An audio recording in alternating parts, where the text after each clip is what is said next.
Okay guys, itu TRX. Biasa orang nak tengok view TRX, tapi hari ni bukan cerita je.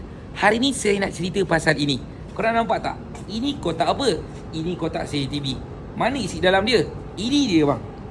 Ini isi dalam dia. So kalau korang nak tahu apa function dia, apa yang menarik dekat sini.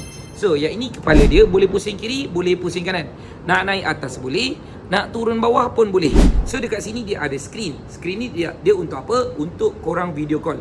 So contoh, awak dekat KL, lagi satu dekat Johor. Seorang dekat KL, seorang dekat Johor. So yang orang dekat KL boleh tengok daripada skrin. Yang mana daripada Johor boleh tengok dalam telefon. Best kan? Memang best. Dekat sini dia ada lagi apa? Ada lagi speaker, rakaman dia ada rakaman suara. Boleh bercakap, boleh berdengar, ada lagi dengar alam. So yang ini dia ada night mode version, ada lagi lampu LED. So kalau korang berminat, macam biasa bang, nak beli macam mana? Cuba tekan dekat bel kuning, dapat harga berapa? Nak dapat extra bonus? Masuk live saya.